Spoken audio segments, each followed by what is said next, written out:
வணக்கம். இன்றைய மாவட்ட செய்திகள்.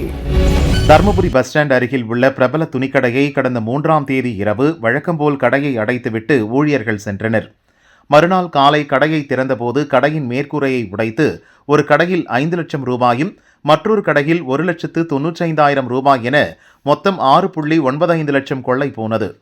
தர்மபுரி டவுன் போலீசில் புகார் கூறினர்.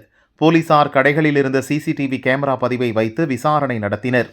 கொள்ளையில் ஈடுபட்டவர் பெங்களூருவை சேர்ந்த முகமூடி கொள்ளையன் ஆனந்த் என தெரிய வந்தது. 2 கடைகளிலும் பதிவான கேமரா பதிவில் இருப்பது ஆனந்த் என்பதை போலீசார் உறுதி செய்தனர். விசாரணையில் பெங்களூர், ஓசூர், கிருஷ்ணகிரி, தர்மபுரி, வேலூர், சேலம் பகுதிகளில் முகமூடி அணிந்து கடைகளின் மேற்கூரையை உடைத்து கொள்ளையடிப்பதில் கில்லாடி என தெரிய வந்தது. அவரை போலீசார் கைது செய்தனர். சொகுசு கார் மற்றும் 6,90,000 ரூபாய் பறிமுதல் செய்யப்பட்டது. ஓசூரில் வள்ளலாரின் விவேகம் அறக்கட்டளை சார்பில் வள்ளலாரின் 202வது திரு அவதார விழா, அறக்கட்டளையின் 5ஆம் ஆண்டு விழா மற்றும் ஜீவ காருண்ய விருதுகள் வழங்கும் விழா என முப்பெரும் விழா நடைபெற்றது. சிறப்பு விருந்தினராக தமிழக கவர்னர் ரவி பங்கேற்றார். விழாவின் துவக்கமாக தேசிய கீதம், தமிழ்தாய் வாழ்த்து மற்றும் வள்ளலாரின் அருட்பெருஞ்சோதி பாடல் பாடப்பட்டது. நிகழ்ச்சியில் சமூக சேவகர்களுக்கு ஜீவ காருண்ய விருதுகளை கவர்னர் ரவி வழங்கி கௌரவித்தார்.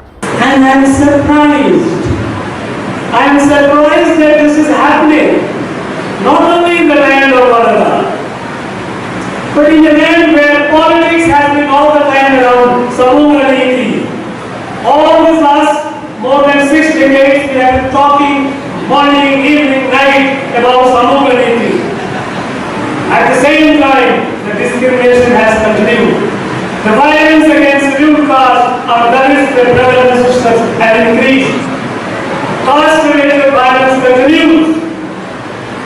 Why?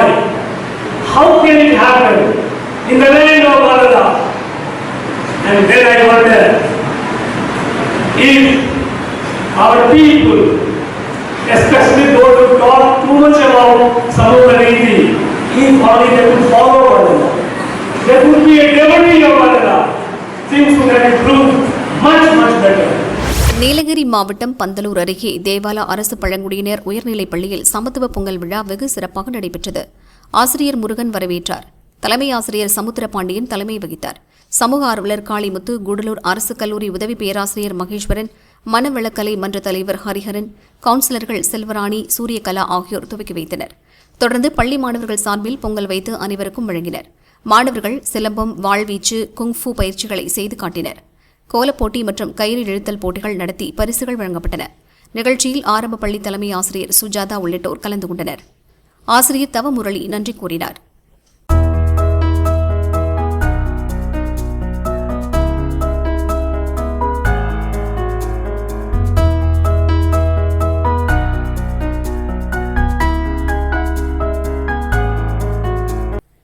தமிழ் சினிமா நடிகர்கள் சங்கம் சார்பாக மதுரை உத்தங்குடி ரோஜாவன முதியோர் இல்லத்தில் சமத்துவ பொங்கல் திருவிழா ஆடல் பாடல் கலை நிகழ்ச்சிகளுடன் தடபுடலாக நடந்தது.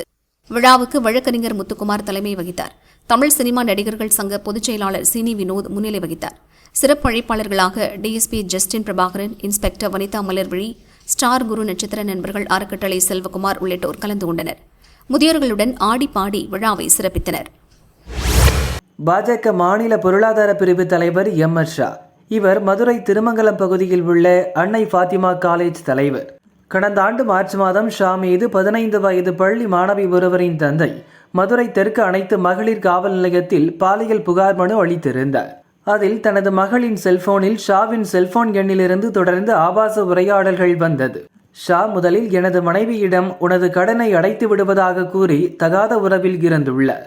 மனைவி மூலமாக மகளையும் அழைத்து சென்று பாலியல் துன்புறுத்தல் அளித்துள்ளார். இதற்கு முழுமையாக தனது மனைவியும் உடந்தையாக இருந்து வந்துள்ளார். இருவர் மீதும் நடவடிக்கை எடுக்க வேண்டும் என புகாரில் கூறியிருந்தார். விசாரணை நடத்திய மகளிர் போலீசார் ஷா மற்றும் மாணவியின் தாய் மீது போக்சோ சிறப்பு சட்டத்தின் கீழ் வழக்கு பதிவு செய்தனர். விசாரணை நடத்திய கீழமை கோர்ட் வழக்கில் முகாந்திரம் இல்லை என கூறி ஷா மற்றும் மாணவியின் தாயாரை விடுவித்தது. தொடர்ந்து போலீசார் ஷா மீதான பாலியல் குற்றச்சாட்டு குறித்து அறிவியல் பூர்வமாக ஹைகோர்ட் மதுரை கிளையில் நிரூபித்தனர். விசாரணை நடத்திய ஹைகோர்ட் மதுரை கிளை ஷா மற்றும் மாணவியின் தாயாரை கைது செய்ய உத்தரவிட்டது. அதைத் தொடர்ந்து இருவரும் கைது செய்யப்பட்டனர்.